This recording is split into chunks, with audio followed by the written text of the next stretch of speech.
Excellent. Excellent. Okay, we're live. Okay. Hi, everybody. Hey, how are you? I'm Mel Robbins. I am the author of The 5-Second Rule and the host of the daytime talk show, The Mel Robbins Show. And there's something that's very loud in my ear right now, so I'm going to turn it down. I'll start all over again. Mandy, can you say hello again so I can hear you? Okay, great. Hi, how are you? It is March 18th. It is day 5 of my self-isolation. I'm Mel Robbins.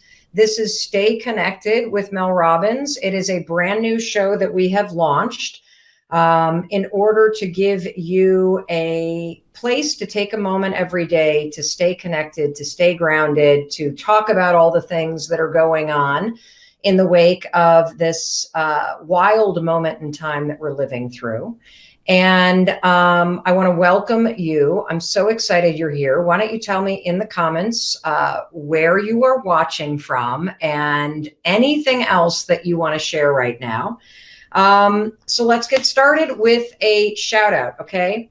So yesterday's shout out was a humongous success because what we shouted out, because we want to start this broadcast with something really positive, is we thanked all the grocery store workers and all the truckers out there that were making sure that the shelves are stocked, that the cash registers are ringing, and that all the supplies that you and I need, we are able to get. And I asked everybody to post photos on our Facebook group page. And if you want to join our free global community, just go to Facebook and search Stay Connected with Mel Robbins, and you will find our incredibly inspiring community. And what I want to show you is people started to send all kinds of stuff. So look at all these photos, these thank yous of people out there working, people out there doing what needs to get done so that you and I can get the things that we need. Everybody give me some hearts for all the people that are out there going to work and doing a job that is helping us. And I also want to show you, this is the thing that Colleen sent me. So this was something that Colleen sent of grocery store workers, which is super cool. And now what I want to do is I want to give you another goal, another positive thing that you can do. And that is today we're going to shout out all the teachers that are out there, because I don't know about you, but I have got 3 children now who are home, and all of them have online classes starting. And so that means that teachers and principals and school counselors and superintendents and educators and special ed educators of all types have had to figure out how to mobilize online in order for classes to keep on going. And so what I want you to do is I want you to take a moment today to give a huge shout out to the teachers in your life, to the educators in your life, to the school counselors in your life, and send them a thank you note. Send them just an email and tell them how much you appreciate them. Because so many of these teachers are having to figure out brand new technology right now. They are having to lead classes with their own children underfoot, with their own families to take care of. And it's moments like this when we are stronger together, that if you take a moment to just be kind and to write a note telling the teachers in your life how much you appreciate them, you will not believe how far that's going to go in terms of somebody feeling supported. And one of the things that we're going to do is, if you are doing that, if you have a teacher that you want to recognize, please post about it in our Facebook group, Stay Connected with Mel Robbins, because I am going to be featuring some of you in tomorrow's broadcast as well. And if you are teaching some of your kids at home and you're setting up online classes, we could all use all of the best ideas that you're finding are working for you. So share those in our Facebook group as well, because whatever it is that you're doing can certainly help tons of other people around the world who are facing a similar situation. Now, yesterday we talked about the importance of emotional resilience. If you missed that broadcast, do not worry about it. All you need to do, go to YouTube, go to Instagram, go to Facebook.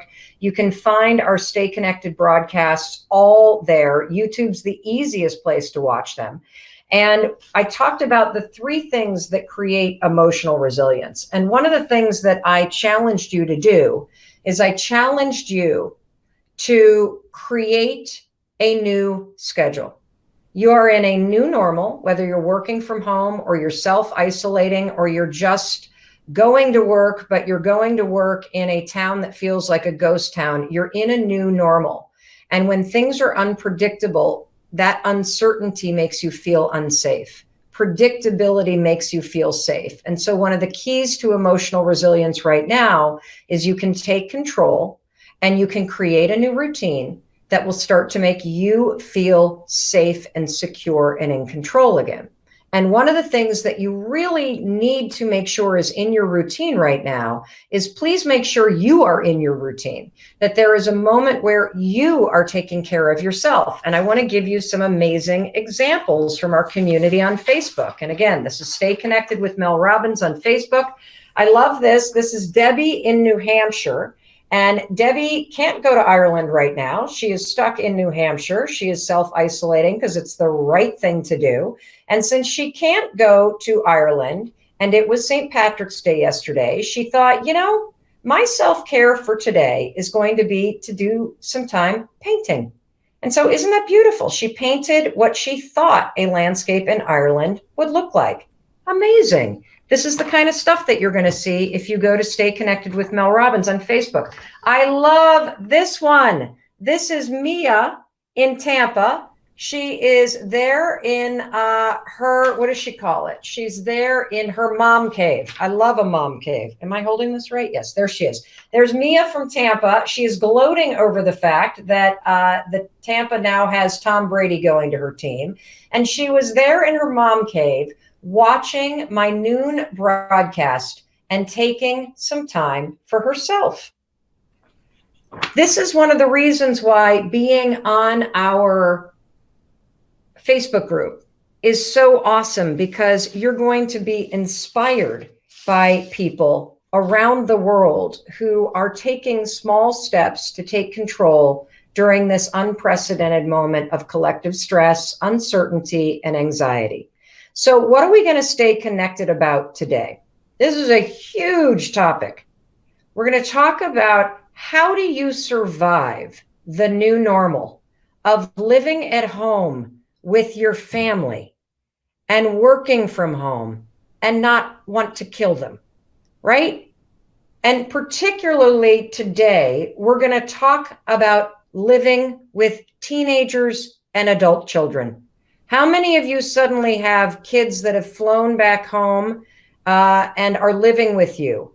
And you thought they had left the nest, and now they've come back. How many of you have teenagers that are acting out? Yep, I see in the comments. I hear you. You want to know about, well, what about the toddlers? We will do a whole episode on how to survive with toddlers underfoot and how to survive with elementary school students who are now having to go virtually to school. We'll talk about that. I hear you.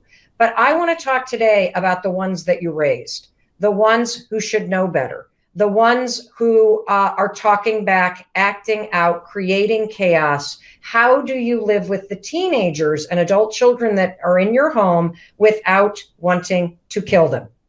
Well, first of all, I think it's important to talk about perspective.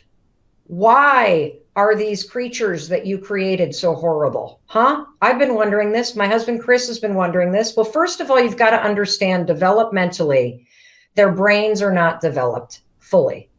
And so while your alarms may be going off about this unprecedented moment of time and why it is important to be home because it's the right thing to do, why it's important to put life on pause for a moment, why it's important to have a new routine, they don't have that kind of alarm system. They are a walking ball of emotions right now. They miss their friends. They miss their freedoms. They want their old life back. And by the way, living with you is their worst nightmare. It's their worst nightmare. They want to go to parties. They want to go to the gym. They want to be at school, walking around with their friends. They want to just do what they want to do. And they're going to take all this out on you. So if your kids are sleeping through half of the day and they're only emerging from their rooms to come down for food and eat you out of house and home, I want to tell you something. You are not alone. This is going on in every single household in the world right now. Generations at war over the collective frustration and anger that this coronavirus has created. So let's talk about the emotions that your family members are feeling right now. There is uncertainty. They feel unsettled. Everybody's life has suddenly changed. This doubles the amount of chaos in your house because you have more people in your house, and you're dealing with teenagers and young adults who are experiencing their worst nightmare because the thing they care about the most, their friends and their independence, were suddenly ripped away from them. And if your house is anything like our house, all of that ball of emotion, guess who your kids are turning it on? Our kids are turning it on us. Our kids are angry at us. Our kids are short-tempered with us. Let me tell you what's happening in my house right now. First of all, 2 of my 3 kids are still sleeping, and they will probably stumble down in the next hour. Secondly, when they do, they will be grumpy as hell, and they will eat whatever the heck they want out of that fridge. They'll leave half of it on the kitchen counter, and then they will go back up to their room. Yesterday, our daughter Kendall, who's 19, who suddenly had to leave college in California, and now we found ourselves, instead of spending money to fly down to see my parents in Florida, we're having to spend money to suddenly pack up her dorm room, ship half her crap back to Massachusetts, get her on a plane as we're screaming at each other on the phone. She arrives here angry, pissed off, doesn't understand why she can't go see her friends, doesn't understand. This is our fault. This is so stupid. Is this what you're hearing at your house too? Like, I need this stress. Like, I need the attitude of a 19-year-old when the rest of this crap is unraveling in my own life.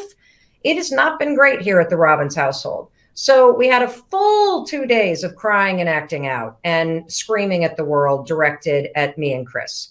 Last night, she was insistent that she had to go for a walk with her friend, insistent that she had to get out there into the woods with her friend, insistent that she had to get in the car and go to CVS.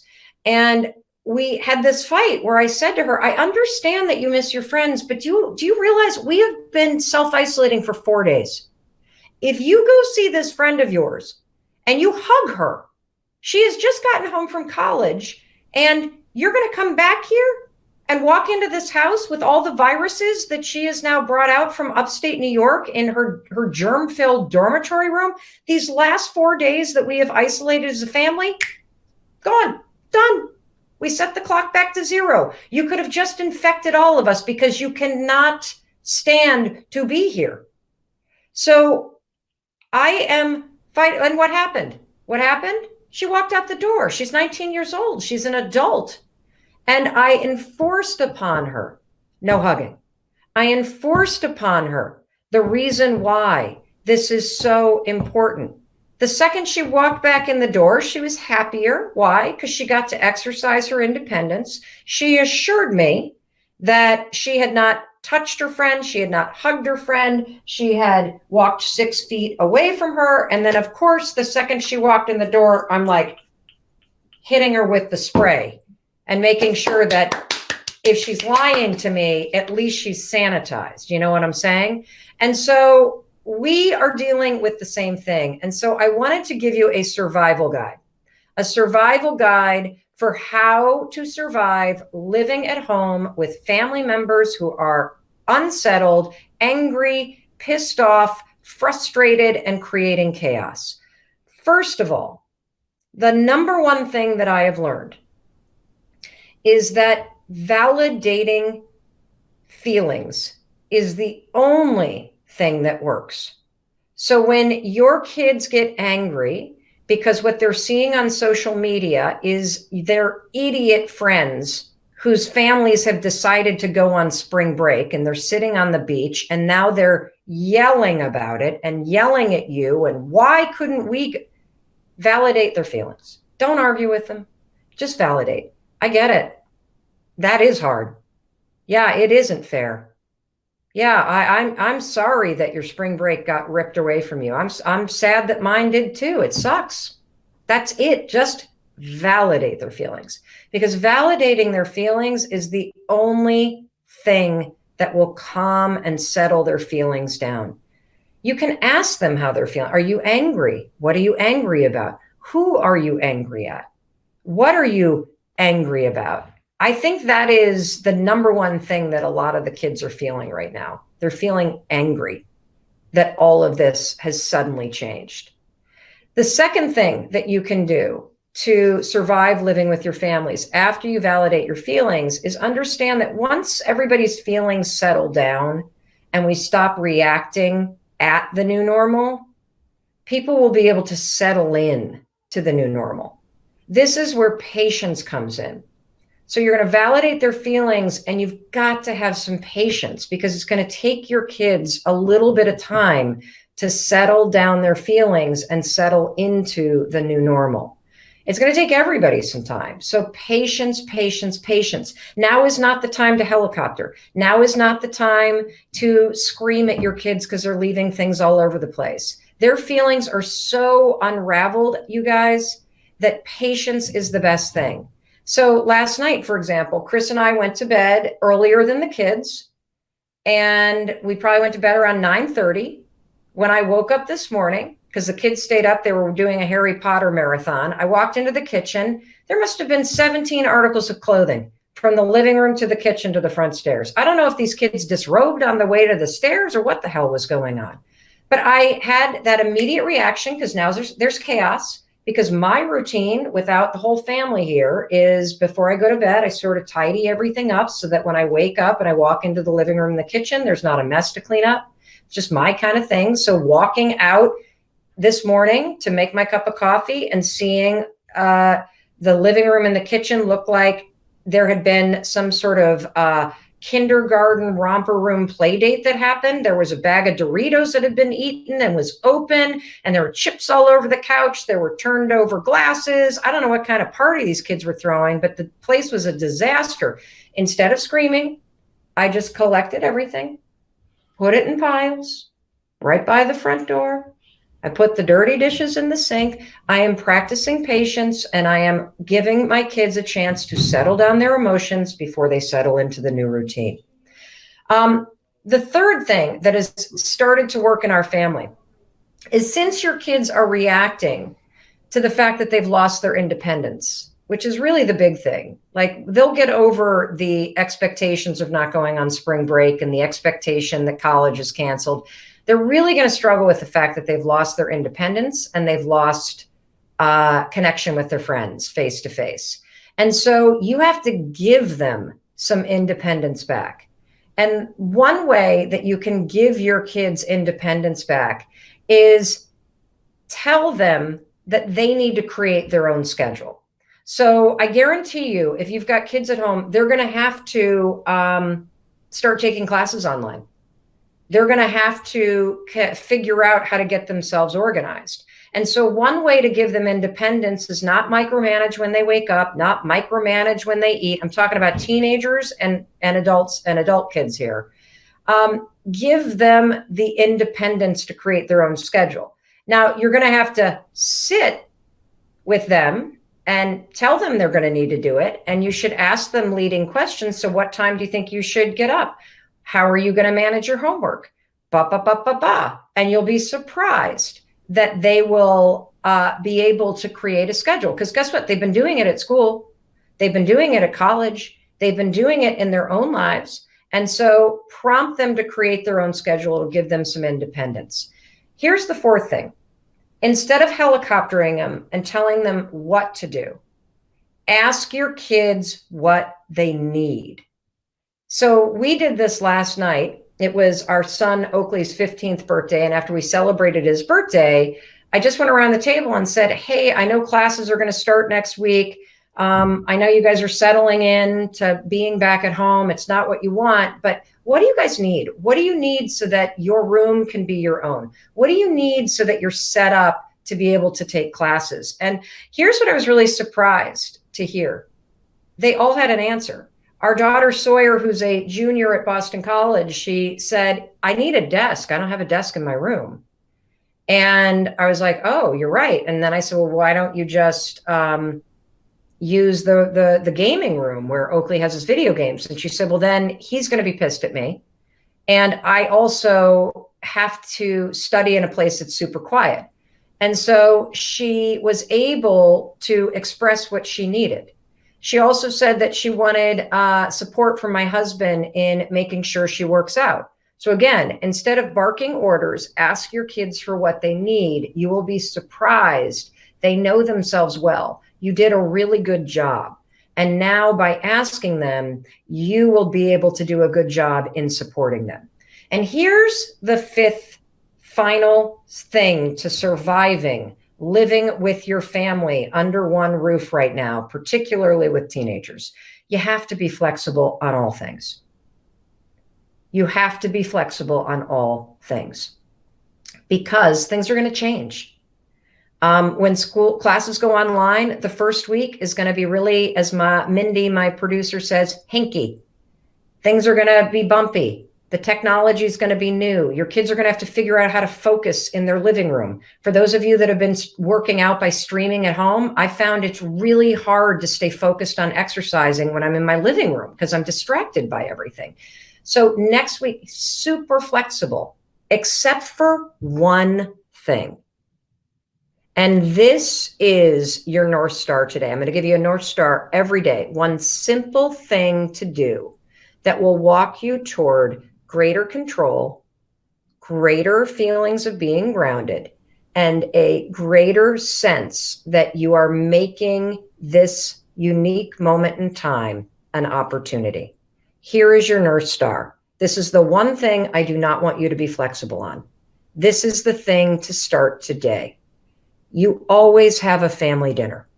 Starting today, I want you to have a family dinner every night. And family dinners are so important because it's a moment where you all come together and get connected. And it brings me to the quote for today. The quote for today, and I know that you're going to resonate with this. Some of the most important conversations I've ever had in my life occurred at my family's dinner table. You have a chance to make this moment a moment where you connect more deeply with your family than you ever have before. And if you have just one thing that is consistent in everybody's routine, it's that we all gather around the table together. And it's a moment where you can connect with each other. You can ask your kids for what they need. You can validate their feelings. You can check in. You can brainstorm. If you're alone somewhere, that's okay. Use video conferencing and have family meals every night with your family. So that's your North Star. And here's what I want to do. I want you to go to our Facebook group. Just go to Facebook. It's Stay Connected with Mel Robbins. Search for it. You can jump into it. Invite all your friends. It's a super inspiring and positive global community that's going to help you stay connected right now to the things that are important and to other people that are going to inspire you and keep you positive. And I want you to post a photo of you and your family at dinner tonight, okay? That's what I want you to post a photo of. That's your North Star. And that is going to help you survive living with your family without wanting to kill them. Okay, so let me recap. Number one, you got to have the right perspective, right? Everybody feels unsettled, uncertain. Everybody's life has just changed. Your teenagers do not have the same alarm or monitoring system that you do. So they're going to be way more emotional, erratic, and angry. Expect it. Number one, how you survive, validate their feelings. Don't argue with them. Don't invalidate them. Don't resist it. Validate their feelings and it will start to disappear. Number 2, have some patience because it's going to take some time for these emotions to settle down. And once they do, your kids will be able to settle into the new routine and so will you. Number 3, your kids are mostly angry because they lost their independence and their access to their friends. So give them independence by making them create their own schedule. Okay? You can ask them leading questions, but they need to be in charge of their schedule. When they wake up, how they're going to handle their classes, how they're going to handle their homework. Number 4, do not helicopter. This is not the time for helicoptering. You need to instead ask your kids for what they need instead of telling them what to do. And number 5, be flexible. Practice flexibility right now in your life because everything is going to continue to change. And being flexible and rolling with it and being resilient as things change, it's going to teach your kids to be resilient as things change. And speaking of resiliency, remember, it comes back to your routine. Create a routine for yourself. And finally, flexible on all things, but your North Star today, start having family dinner every single night. That's what I want you to do. I think that's it. Did I get everything, Mandy? Do we have anything else that I need to do? I think we're all set. If you have any questions at all, please put them in the comments. If you have friends and family members that need to stay connected, please tag them and share this broadcast with them. We would love to have them be part of this global community. For all of you tuning in from around the world, India, France, Germany, it goes on and on and on and on and on. We see you. We're so excited that you're here. And in case nobody in your family tells you, I will tell you, I love you. I believe in you. And I believe in your ability to make this particular moment one of the most memorable and impactful moments of your life. I'm not kidding about that. And together we will help each other do that. And together we will get through this. All righty. I will see you on Facebook in the Stay Connected group. I'm about to post some stuff about baking bread, which is what I've been doing. And I can't wait to see your family photos. And make sure you give a big shout out to the teachers today and you send an email to the teacher in your life to thank them for everything that they're doing right now to help create routine and normalcy for the students and kids in your life. All right, everybody. I'll see you tomorrow. Bye.